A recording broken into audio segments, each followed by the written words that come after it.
예, 여러분 안녕하십니까. 오늘 또 교회사 두 번째 강의로 모이신 모든 분들을 환영합니다. 우리 함께 제가 여러분께 나눠드린 교회사 교재를 함께 한번 훑어보시면서 오늘 수업을 좀 진행해 보겠습니다. 네, 오늘은요 이 교재를 잠깐 제가 보여드리겠습니다. 보여드리면서 함께 보려고 하는데요. 네, 오늘 두 번째 강의는 그 곤잘레스 교회사 5장과 6장을 제가 번역을 한 노트입니다. 그리고 중간중간에 이제 필요한 부분들을 첨가를 해놨는데 5장이 이제 로마 제국과 충돌에 관한 내용, 그리고 이제 2세기에는 또 로마 제국이 어떻게 크리스천들을 박해했는가, 이런 내용을 주로 다루려고 하는데요. 이것을 제가 여러분께 지금 설명드리는 이유는 저희 개인적인 이유 때문에도 그렇습니다. 저는 예전에 이제 구원받고 나서 교회사를 공부할 때 피터 로크만 박사의 교회사 책을 가지고 공부를 했습니다. 그리고 다른 교회사 책은 제가 잘 안 보려고 했습니다. 왜냐하면 거기에 나와 있는 이상한 친카톨릭적인 교회사 내용들이, 잘못된 정보들이 제게 이렇게 쌓일까 싶어서 구만 목사님 그 교회사 책만 열심히 봤는데, 제가 보면서 느낀 것은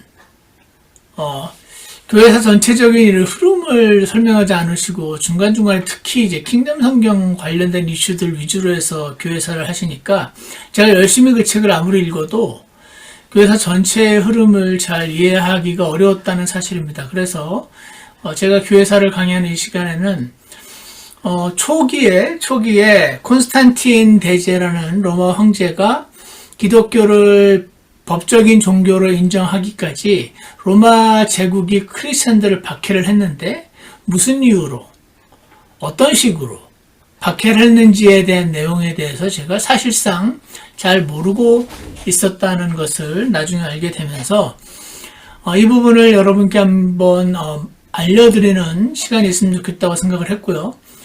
굳이 제가 말로 다 설명할 필요는 없을 것이고, 특히 이 교회사 공부는 제가 여러분께 심혈을 기울여서 번역한 이 노트를 꼭 여러 번 읽어보시는 방법을 통해서 이 내용에 대해서 여러분이 알고 계시면 될 것 같습니다. 자, 오늘은요, 그래서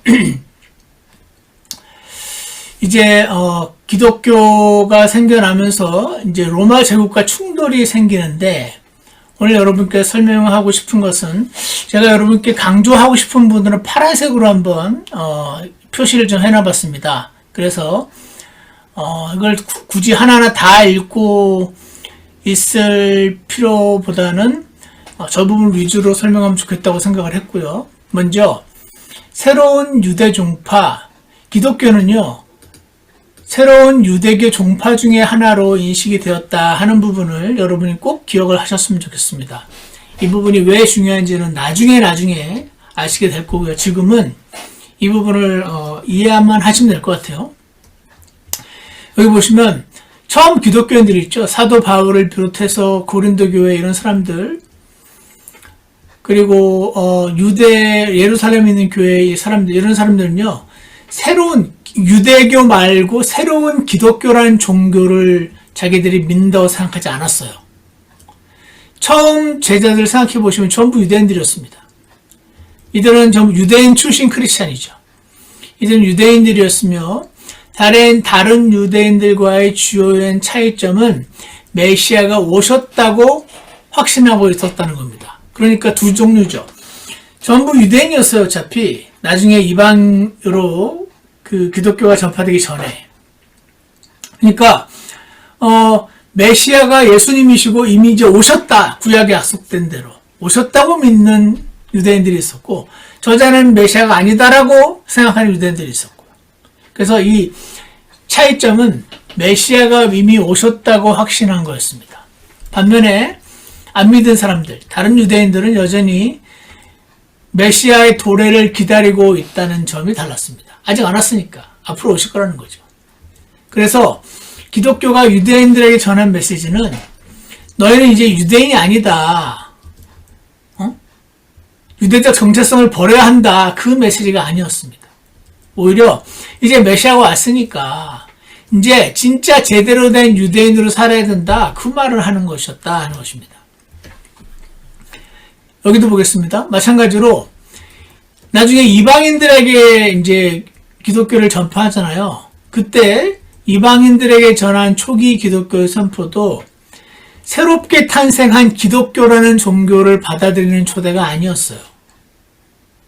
오히려 아브라함과 그의 후손들에게 주어진 약속, 아브라함의 언약, 모세의 언약, 나중에 신명기 28장에서 30장에 있는 랜드 카버넌트 혹은 팔레스티니안 카버넌트라고 불리는 그 언약, 이 나중에 다윗의 언약 등등 이 약속에 동참하라는 거였지. 그러니까 이미 유대인들이 여기 참여를 할 건데 너희도 동참하라. 이방인은 너희도 동참하라는 거지. 새로운 종교를 받아들인 게 아니었다. 받아들이라는 초대가 아니었다 하는 겁니다. 지금 이렇게 설명드리면 당연하게 들리시죠? 근데 이게 중요합니다, 나중에. 그래서요, 이 부분도 잘 읽어보시고, 이러한 유대인의 종교라고 생각되었던 그룹, the way, 그 길에 해당되는 자잖아요. 성경에 보면은 크리스찬들 가리키는 그 이름 중에 하나가 나중에 안디옥에서 그리스도인이라고 불리기 전에는 그 길에 속한 자, the way라고 불렀잖아요. 그 the way로 이방인들을 초대했던 이유, 초대가 가능했던 이유는 과거 대언자들의 시대부터요, 유대교는 메시아의 오심을 통해 모든 민족들, 즉 이방인들이 시온으로 모일 것을 예언했고 그것을 믿어왔기 때문이었습니다. 이 말은 무슨 말입니까? 이 유대인들의 종교가 아니고 이것은 원래 전 세계적인 진리인데 이것이 퍼졌을 때 이방인들도 믿고 하나가 될 것으로 믿고 대언자들이 예전부터 선포를 해왔다는 것입니다. 예를 들어서 제가 몇 개만 찾아봤는데 이사야서 2장 여기도 이렇게 기록되어 있죠. 마지막 날들에 주의 집의 산이 산들의 꼭대기에 굳게 세워지며 주의 집의 산은요, 킹덤, 다가올 킹덤, 왕국, 천년왕국을 상징하는 표현이다라고 신학자들이 설명하는데 자세한 건 나중에 또 말씀드릴 기회가 있을 것이고요. 주의 집의 산들의 꼭대기에 세워진다는 것은 그러므로 천년왕국, 이 땅에 세워질 하나님의 왕국이 이 땅에 세워지는 것을 말하죠. 이 산들은 이방인들을 말합니다. 그래서 모든 민족들, 성경에 나와 있는 구약 성경에 있는 민족들이 이방인들이에요. 모든 민족들, 즉 이방인들이 그곳으로, 시온으로. 시온 산이죠. 시온 산을 예루살렘에 있기 때문에 예루살렘을 표현하는 상징입니다. 모든 민족들이, 즉 이방인들이 모여들리라. 많은 백성들이, 많은 이방인들이 너희는 오라, 우리가 주의 산에 오르고 야곱의 하나님의 집에 이르자. 그러니까 유대인들이 지금 이 말을 하고 있는 게 아니고 이방인들이 이 말을 하게 될 것임을 지금 이사야가 예언을 하고 있는 것입니다. 그래서 이사야서 11장 10절에 이런 말이 있죠. 그날에 이새의 뿌리가 있어 그것이 백성들의 기로 설 것이요. 기가 깃발이죠. 딱 표대를 세울 것이라는 말이죠. 메시아를 바라보고 구원을 받는 것을 상징하겠죠. 이방인들이 그것을 찾으래. 여기도 이방인들이 나와있죠. 그러니까요, 유대교는 원래 유대인만의 종교가 아니고 이방인들을 염두에 둔 이방인을 아우르는 하나님의 절대적인 진리였다는 것입니다. 근데 이제 이것을 유대인들이 오해해서 이방인들을 개로 여기며 이방인들에게 하나님을 전파해야 된다는 사명을 등한시하는 경우가 많았죠. 잠깐 여기도 이방인들 얘기가 나왔죠. 그리고 여기 또 스가랴서 8장에도 보면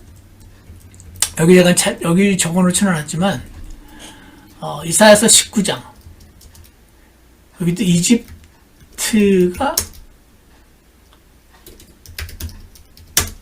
이사야서 19장 맨 마지막 절을 나중에 보시면요.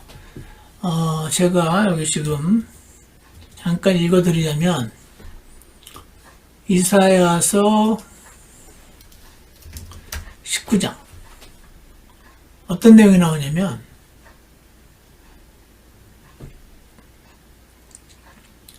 이런 내용이 있습니다.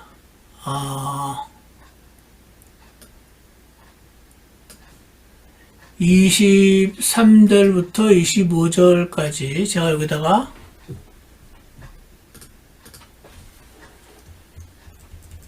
옮겨드리자면 여기 보시나요? 제가 지금 방금 갖다 붙인 건데 보세요. 그날에 이집트에서부터 아시리아에라는 큰 길이 있어 아시리아 사람들은 이집트로 가고 이집트 사람들은 아시리아로 가고 이집트 사람들이 아시리아 사람들과 함께 누구를? 하나님을 이스라엘의 하나님을 섬기리라. 그날에 이스라엘이 이집트와 아시리아와 함께하는 셋째 나라가 되어. 와, 이거 보세요. 이집트 1등, 아시리아 2등, 이스라엘 3등.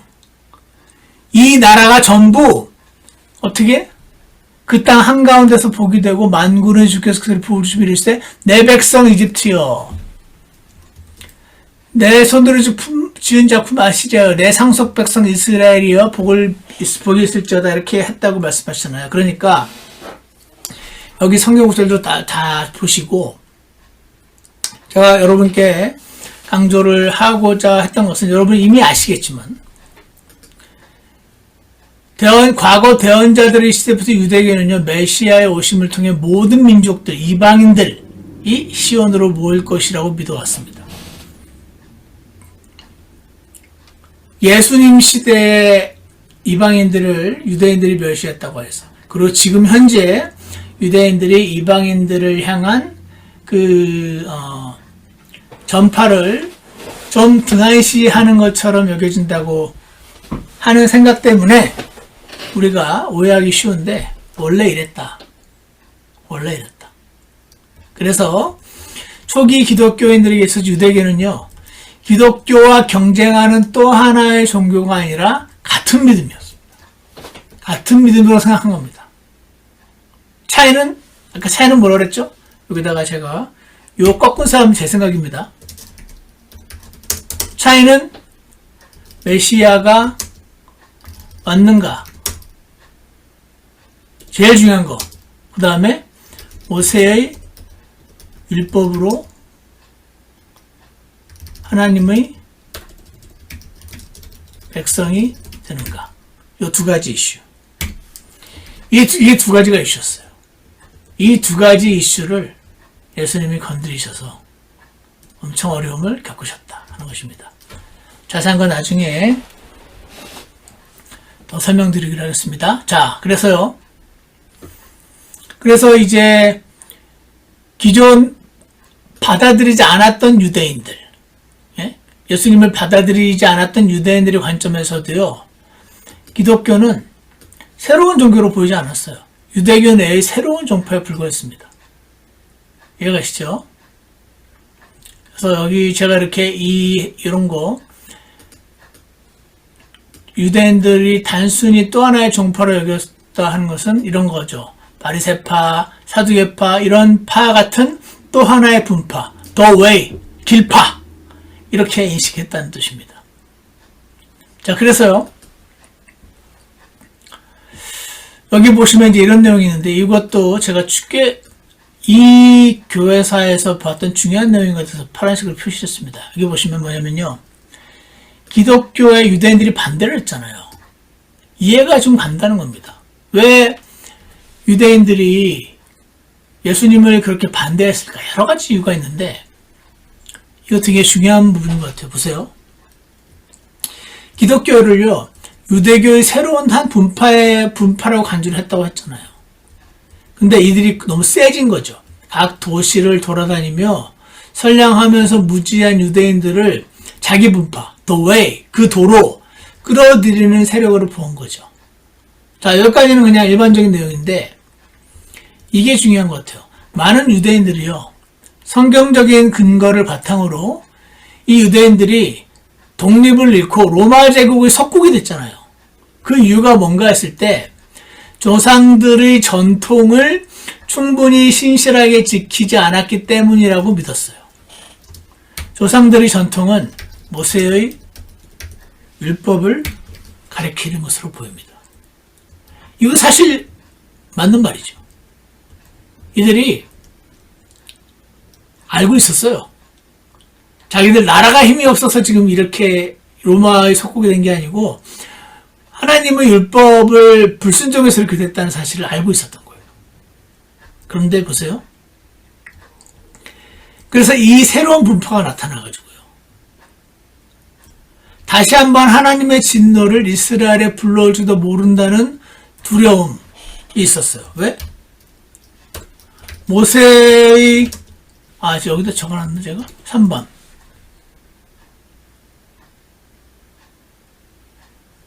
이거죠. 예수님이 오셔서 그리고 예수님을 따르는 그 길을 따르는 자들이 했던 메시지가 모세의 율법으로는 구원받을 수 없고 오직 예수님을 믿음을 통해서 구원받는 메시지 전했잖아요. 오늘날 우리의 기준으로 보면 너무 당연한 메시지인데 저 메시지가 안 그래도 모세의 율법을 제대로 안 지켜서 우리가 지금 속국이 됐는데 모세의 율법으로 구원받을 수 없고 이렇게 만든 메시지는 모세의 율법을 더 업신여기게 만드는 메시지로 들리잖아요. 그래서 더 두려웠던 겁니다. 기독교인들의 메시지가. 이해가시죠? 여러분 이 부분이 약간 궁금했었는데 막 해결이 돼서 막 기분이 좋으시죠?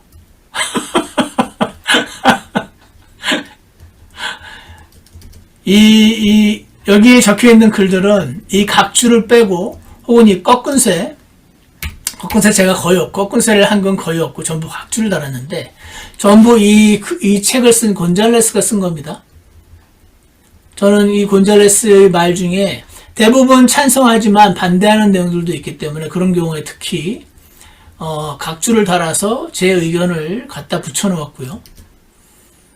약간 부연 설명해야 될 부분들이 있어 보이는 부분도 제가 각주를 달아서 설명을 붙여놨습니다. 자, 이런 게 있었구나 하는 거를 기억을 하세요. 그래서 나머지 것들은요, 읽어보시면 될 것 같아요. 읽어보시고, 그리고 여러분, 지금 우리 하고 있는 교회사 공부를 꼭 해야 되는 어떤 지겨운 공부로 인식하시면 되게 힘들고, 여러분 중에 많은 분들이 역사를 좋아하신다고 하는데 내가 잘 모르는 교회의 역사를 좀 한번 살펴보는 좋은 시간이 되겠네요. 혼자서는 교회사 책 읽기도 힘든데 이렇게 수업으로 시험을 쳐야 된다는 이유로 강의 시간에 교수가 자꾸 이렇게 하라고 강요를 하니까 이 기회를 사용해서 한번 천천히 읽어보자. 그래서 물론 안 바쁘신 분은 한 분도 없겠지만 천천히 읽어보고 궁금한 것들 체크해놓고 인터넷으로 찾아보기도 하고 이런 방식으로 공부를 해 나가셨으면 좋겠습니다. 여러분께 나눠드릴 이 강의 노트는요, 제가 진짜 심혈을 기울여서 만들었습니다. 번역도 제대로 되게 하려고 노력했고 제 수준에서 궁금해 보이는 것들은 다 일일이 각주를 붙여서 이렇게 해놓았으니까 잘 활용해 주셨으면 좋겠습니다. 자, 그래서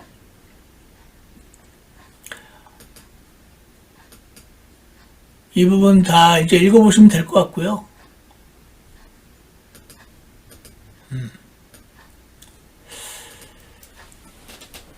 지금은 그러면 네로치아의 박해 부분을 보겠습니다.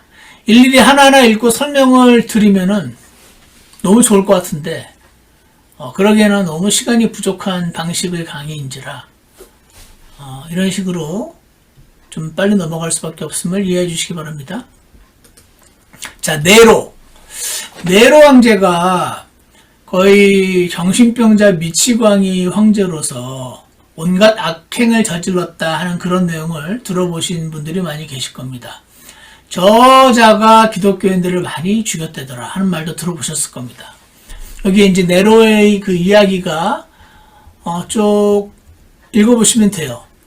처음에 꽤 정치적으로 유능한 괜찮은 사람이었던 것 같아요. 근데 시간이 지나면서 많이 변한 것 같습니다. 변질된 것 같습니다. 여기 중요한 내용들은 이때 서기 64년 6월 18일 날이었군요. 저때 로마에서 큰 화재가 발생했어요. 그때 네로는 좀 떨어진 안티움 궁전이라는 곳에 있었어요. 그래서 이 소식을 듣자마자 로마로 돌아와서 화재 진압을 위해 직접 나섰다고 합니다. 그는 집을 잃은 이들을 위해서 궁전의 정원과 공공 건물을 개방하고 막 이런 행동을 한 걸 볼 때 저는 굉장히 유능한 정치인 같다는 느낌이 듭니다. 자, 그럼에도 불구하고 이미 많은 사람들이 그가 미쳤다, 미치광이다 이렇게 믿고 있었대요. 그래서 네로가 일부러 도시의 특정 지역에 불을 지르도록 명령했을 것이라는 의심을 품었다고 합니다. 이미 별로 신뢰가 없는 사람이었나 봐요. 그러니까 어떤 사람이 야, 저 미치광이가 진짜 불을 질렀나 봐 할 때 사람들은 에이, 그럴 리가 없지 않나 이렇게 생각하기보다는 그럴 줄 알았어. 충분히 그러고도 남을 사람이지. 이렇게 인식이 되어 있었던 사람인가 봐요. 어쨌거나 이렇게 큰 화재가 났었습니다. 이런 일이 있으면 항상 사람들은 정의를 원합니다. 정의를 원하는 게 뭡니까? 원인을 밝혀내서 그 원인을 일으킨 자들을 처벌하는 것이 정의입니다. 이게 있어야 사람들의 마음이 위로를 받아요. 근데 네로가 도시를 파괴하라고 명령했다라는 소문이 돌았으니 어떻겠습니까? 이 네로가 진짜로 파괴했는지 안 했는지는 저는 정확히 모르겠어요. 아마 이쪽으로 자료를 많이 읽어본 사람들은 그렇다라는 의견도 많고 아니라는 의견도 많이 있거든요. 열심히 읽어보고 나름대로의 판단을 가질 수는 있겠죠. 저는 솔직히 잘 모르겠어요. 근데 기록상으로 보면은 로마의 역사가 타키투스, 미국 사람은 타시터스라고 부르는데 아마 로마 발음으로 저게 맞나 봐요. 이 사람은 책을 썼는데 이런 여러 가지 소문, 네로가 불을 질렀다라는 소문이 있다라는 기록을 했대요. 하지만 끝에 이런 설명도 덧붙였답니다. 하지만 기름찬 것은 우연히 불이 시작됐을 가능성이 더 크다라는 말을 적어놓은 거죠. 그러나 시간이 지날수록 사람들은 네로를 더욱 의심했습니다. 원래 나라에 굉장히 큰일이 일어나면 누군가 원망을 돌릴 존재를 찾고 싶어하는 게 사람입니다. 이게 사람의 아주 나쁜 죄성 중에 하나죠. 정치인들은 이걸 이용하죠. 안 그래도 막 울고 싶은데 뺨을 때려주면 울음이 잘 울어지는 것처럼. 그래서요, 이런 일들은 실제로 있었는지 기록이 많이 있나 봐요. 네로가 팔라티노 언덕의 탑 위에 올라가서 배우처럼 의상을 입고 리라라고 하는 악기를 연주하고 트로이의 멸망을 노래했다는 소문이 막 도는 거죠. 어떤 이들은 네로가 시를 쓰려고 영감을 얻으려고 의도적으로 이 로마를 불태웠다라는 뉴스가 막 나오는 겁니다. 원래 가짜 뉴스는 막 그렇게 퍼집니다. 저게 진짜 뉴스인지 가짜 뉴스인지 저는 모르는데 가짜 뉴스가 퍼질 때도 저런 식으로 퍼진다는 겁니다. 제 말은. 자, 어쨌거나 변명도 하고 막 아니라고 설명을 하려고 했겠죠. 하지만 이게 잘 안 되는 거예요. 이미 시민들은 너무 화가 났어요. 그래서 희생양을 찾았어야 되는 거죠. 근데 마침 불길이 덮치지 않은 두 지역에는 유대인과 기독교인들이 많이 살고 있었대요. 그래서 형제는 기독교인들의 그 책임을 전가시키기로 한 겁니다. 로마가 불을 질렀는지 안 질렀는지는 부정확한데 이 부분은 다 맞다고 하는 것 같아요. 예전에 뭡니까? 흑사병이 일어났을 때 그때도 유명하죠. 유대인 쿼터 지역에만 흑사병이 안 도니까 아주 유대인들이 우물에 독을 타가지고 우리를 다 죽게 만들었나 보다. 자기네들 안 죽은 거 봐라. 관동 대지진 때도 안 그래도 지진이 나가지고 이렇게 막 온 일본이 다 폐허가 되어 있는데 한국인들이 우물에다 독을 타가지고 안 그래도 한국인들이 일본인을 미워하니까 일본인들을 죽이고 있대더라. 그래서 안 그래도 이 지진 때문에 누군가를 막 향한 울분을 쏟아내고 싶었던 일본인들의 그 울분을 한국인들에게 쏟아낼 수 있게 해줬죠. 정치가 참 나쁜 것 같아요. 예전에 LA에 흑인 폭동 났던 거 아시죠? 그때도 마찬가지라는 거 들어보셨나요? 원래는 백인 경찰이 흑인을 죽이게 되는 사태가 나면서 흑인들이 이 백인을 향한 이 불만이 막 타오르는데, 그때도 그 폭동이 일으켜질 만한 그 파워를 백인들에게 쏟아지지 않고 오히려 한국인에게 쏟아지게 이렇게 싹 가해들을 해서 가름말을 탄다고 하는데, 그렇게 했었던 이야기 나중에 찾아보시면 아마 아시는 분들도 계실 겁니다. 항상 보면 이런 일을 합니다. 이런 걸 보면은 우리 크리스천들은 가짜뉴스에 빠져서 흥분하고 그러지 말아야겠다는 생각을 많이 하게 됩니다. 그렇지 않습니까? 정치인에게 속아가지고 실제로 죄도 없는 존재들을 향해서 분노하고 막 울분을 쏟아내고 막 그러는 그 무리의 한 명이 되어가지고 그렇게 이용당하는 건 너무 별로지 않습니까? 자, 그런 일이 있었다 하는 겁니다. 그래서요, 테스테스가 이런 기록들을 했어요. 무자비하게 기독교인들을 처벌했답니다. 그래서 다수의 기독교인들이요 처형이 된 거예요. 근데 이게 웃기죠. 처음에는 방화범이라고 해서 붙잡았는데 증거가 잘 안 보였나 봐요. 나중에 실제 죽일 때는 이 자들은 인류에 대한 증오를 가진 자들이다 라는 제목으로 죽였다고 합니다. 무슨 말인가? 무슨 말이냐면요, 왜 기독교인들이 해서 인류를 증오하는 자들이라고 여기나? 요것 때문입니다.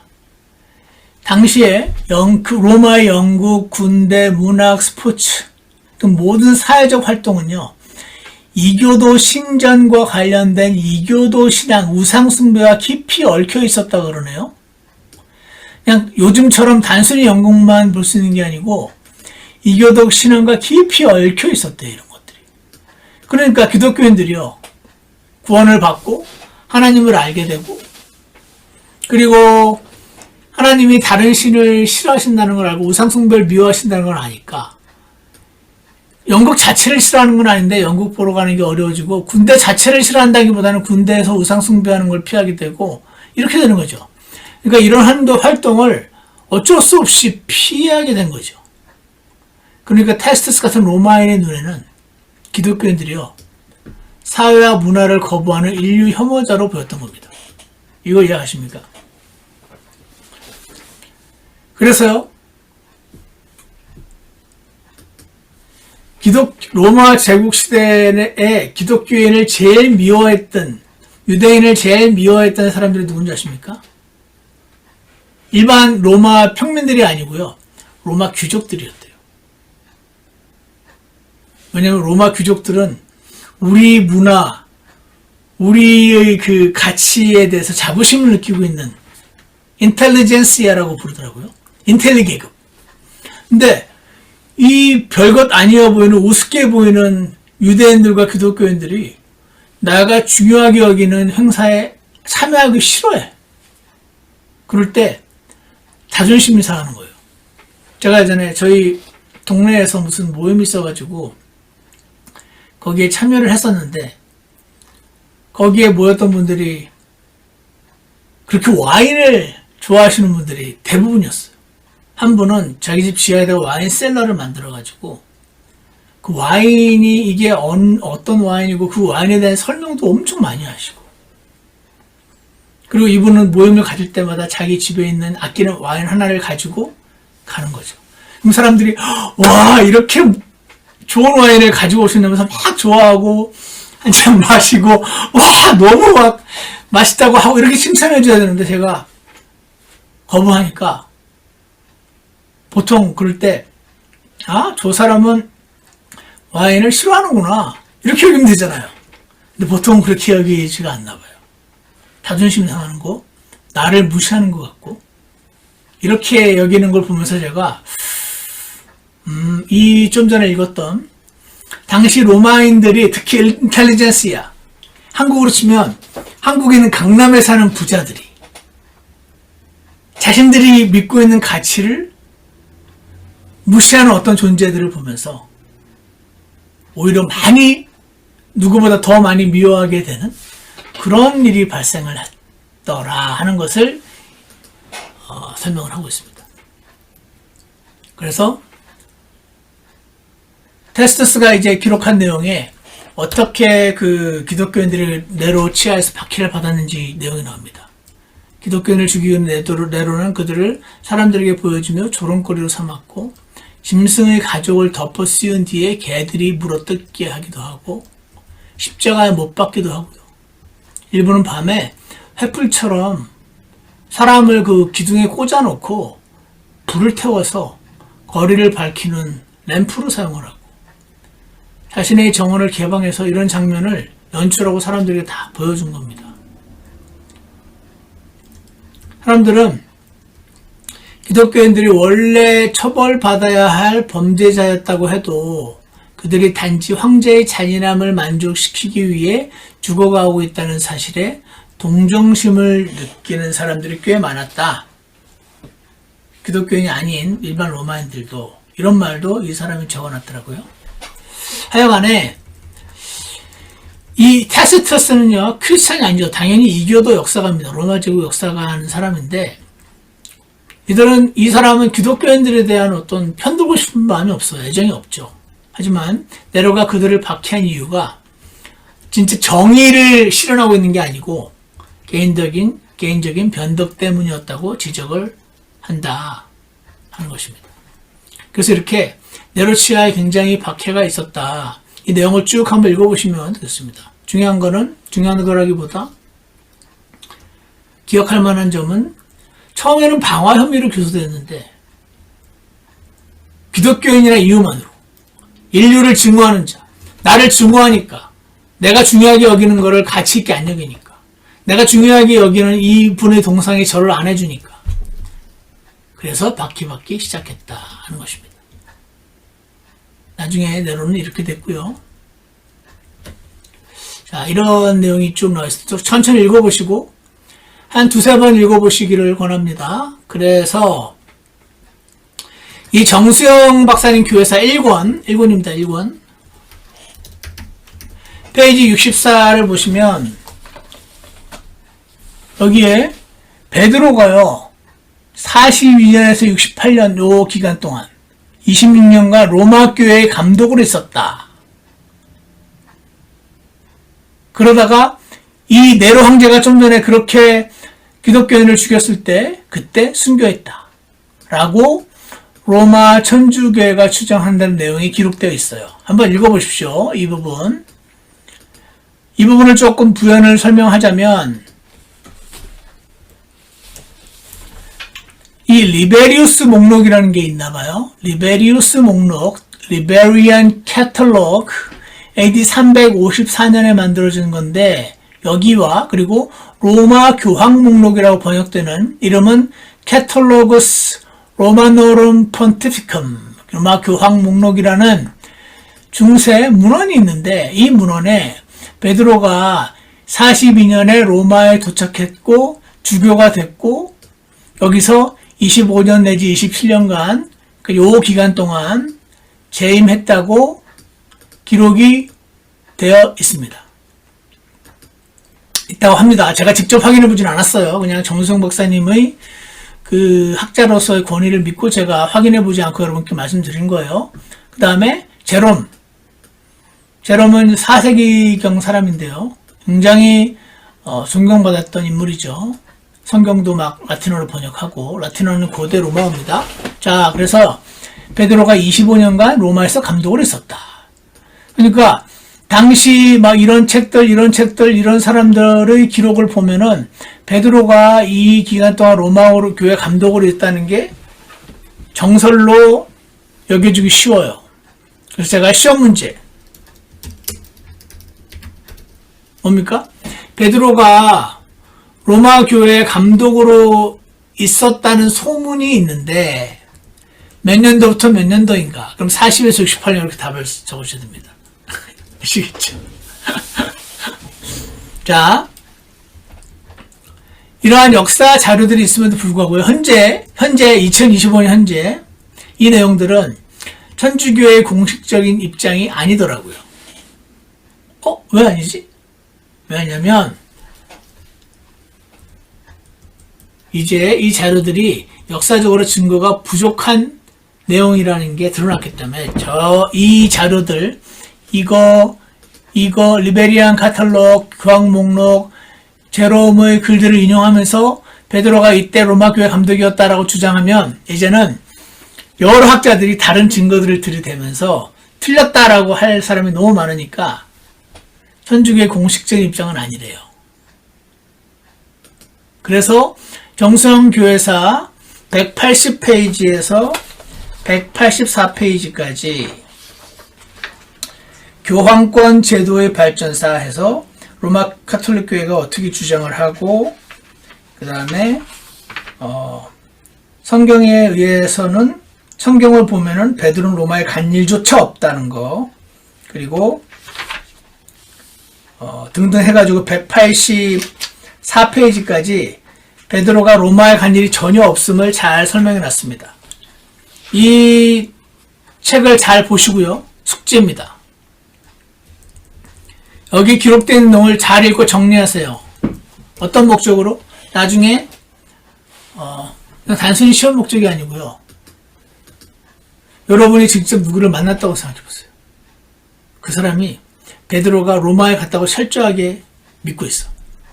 그리고 42년의 사건 68년이었나요? 저 때 로마 교황이었다고 믿고 있어요.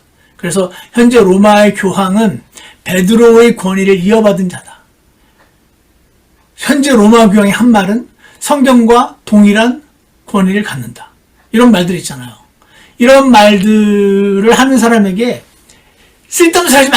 이렇게 말하는 게 아니고 여러분 머릿속에 첫째, 둘째, 셋째, 넷째, 다섯째 쫙 제시해줘가지고 설명할 수 있게. 그게 나오려면 먼저 글로 정리가 돼 있어야 돼요. 그거를 위해서 숙제가 이 기회를 드리는 겁니다. 정수영 박사님 저 내용을 보시면서 거기 있는 내용을 다 적으시면은 그냥 서머리를 위한 서머리를 하시는 게 되고 그거 말고 이 중에서 나는 이 부분이 딱 이 스모킹 건으로 이 그 내용을 반박할 수 있는 중요한 자료를 보이네 해서 딱 몇 가지를 딱 잘 고르셔가지고 딱 제시할 수 있게 여러분 자신을 위해서 그리고 여러분을 통해서 우매한 여러 가지 미신에 아직도 빠져있는 사람들을 끄집어내는데 도움을 주기 위해서 정리를 하시기를 바랍니다. 숙제입니다.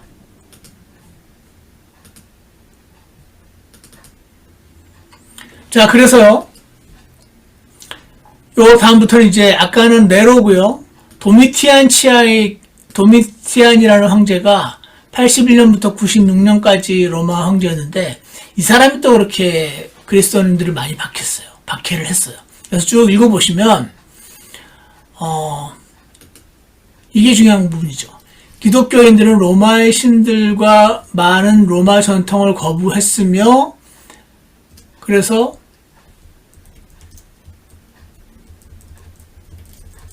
로마 전통을 사랑하고 존중하고 그것을 회복하려 했다. 이 내용이 중요합니다. 과거의 영광을 회복하고 싶은 거예요. 도미티안 황제가 로마 제국의 영광을 회복하고 싶은 거죠. 어떻게 해야 되지? 로마에는 수많은 신들이 있는데 지금 신들의 노여움을 사서 로마 제국이 요모양 요꼴이 된 거 아닐까? 그러면은 모든 사람들이 로마의 신을 섬기도록 하면 되겠구나. 이 바보 같은 생각.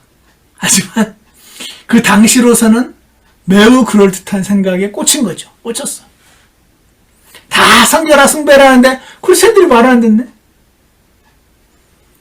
이거는 그냥 종교적인 문제가 아닌 거예요. 이제 우리 로마를 Make America Great Again, 마가.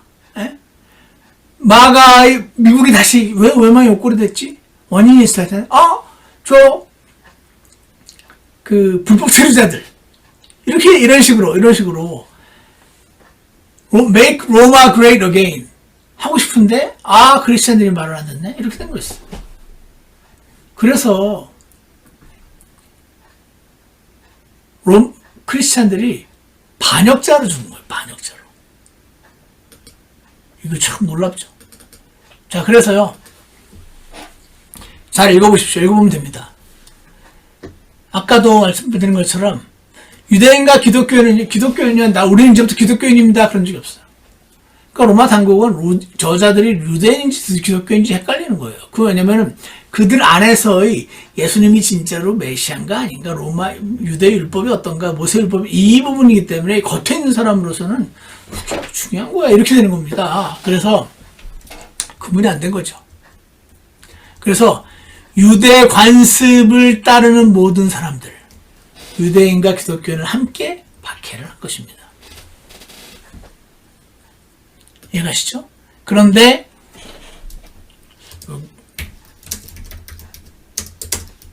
기독교인들을 더 많이 박해. 왜냐면 그들은 오래된 종교를 존경하는 마음이 있었기 때문이죠. 유대인의 종교가 모세 때부터 해가지고 엄청 오래됐다는 걸 다 아는 거예요. 그러니까 기독교가 유대교의 하나로 여겼을 때는 별로 박해가 좀 덜했대요.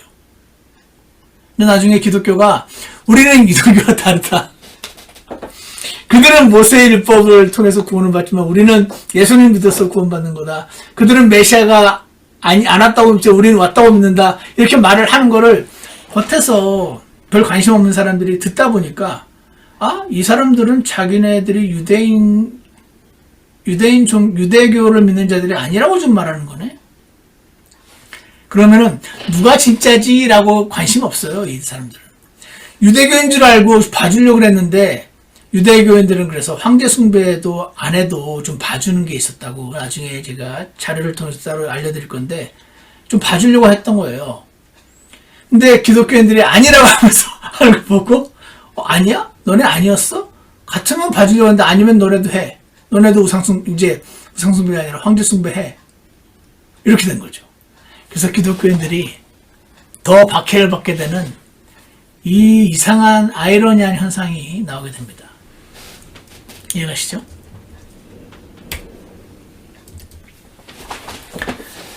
이 부분 다 읽어보십시오. 여러분 제가 열심히 찾아보고 여러분께 설명을 드리고 있었는 거니까 천천히 읽어보시기 바랍니다. 그래서요. 시간이 없으니까 제가 파란 부분만 읽어보겠습니다. 이 로마 제국이요. 기독교인들을요. 이 사람들이 기독교인들이었는데 무신론자라고 말했어요. 왜냐면요. 기독교인들은 보이지 않는 하나님을 예배했기 때문에 무신론자라고 말했어요. 이 말은 뭐냐면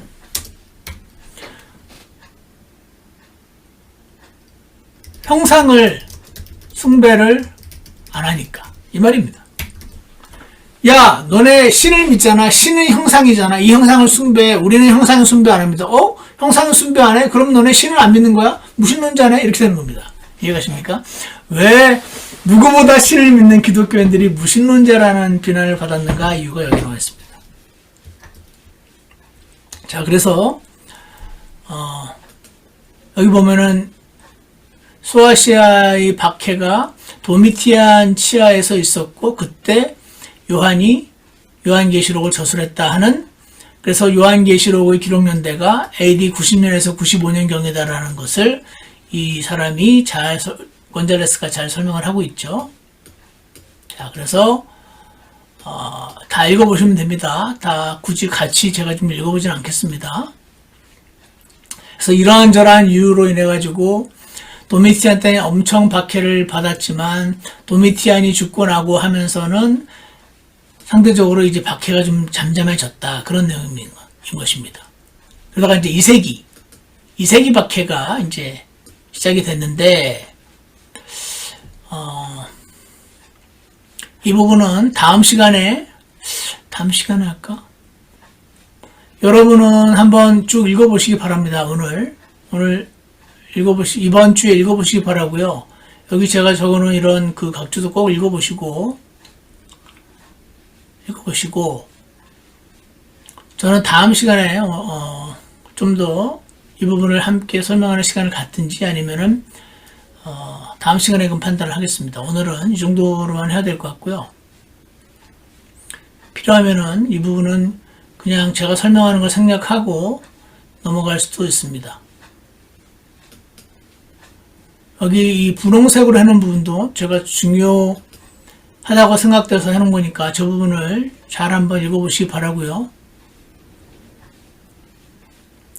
마르쿠스 아우렐리우스가 굉장히 뛰어난 사람이었고 뛰어난 철학자였는데도 불구하고 매우 미신적이었으며 결국 크리스찬을 많이 박해하는 사람이었다. 그런 내용도 이제 나오고.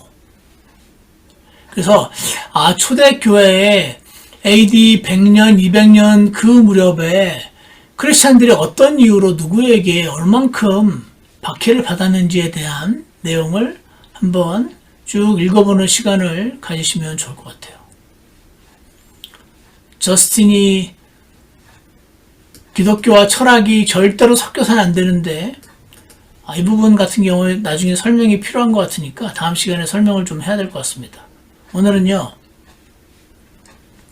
이 노트를 읽어보시고, 여기고 숙제가 있습니다. 여기. 오늘 이런 강의를 듣고 나서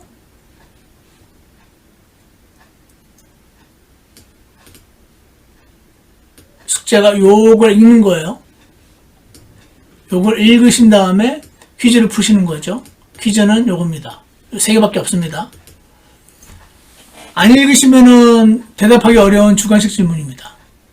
그렇지만 읽고 나서 다시 한번 풀어보시면, 풀고 나서 옆에다 잘 정리해 놓으시면 굉장히 중요한 부분이라고 생각되어서 제가 질문을 저렇게 만들었습니다.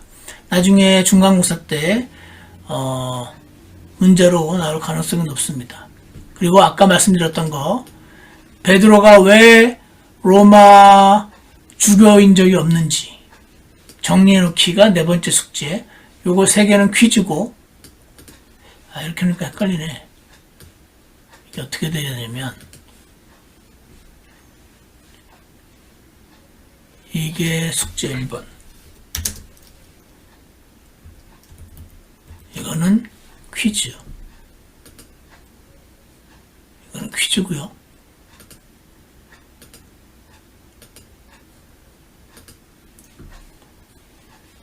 그리고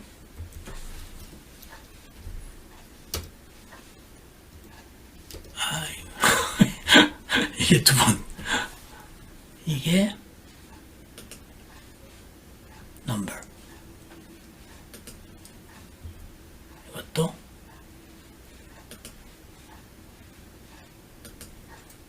하여간에 이 3가지가 숙제입니다. 그러니까 제가 여기서 지금 좀 버벅대고 있지만 좀 이해를 해주시고, 이렇게 하면 되겠다.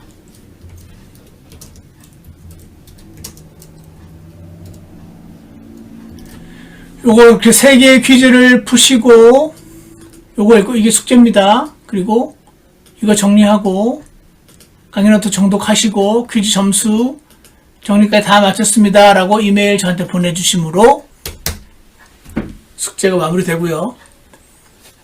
오늘 제가 이 부분을 주로 설명을 했고요. 이 부분은 다음 시간에 특히 철학과 관련된 부분에서 제가 설명해야 될 부분이 있어서 다음 시간에 한 번 더 강의를 하는 것으로 그렇게 하겠습니다. 자, 그래서 오늘은 여기서 우리 강의를 마치고요. 재밌게, 여러분 역사 좋아하시니까 역사를 한번 참고하신다. 디테일이 중요한다기보다 전체적인 이런 식으로 됐었구나. 제가 특히 파란색이나 분홍색으로 해놓은 부분들 위주로 이 부분은 중요하다니까 다시 한번 봐야지, 이런 식으로 생각을 하셔서 공부를 해주시면 좋을 것 같습니다. 오늘 여기까지 하고 다음 시간에 또 뵙겠습니다. 수고하셨습니다.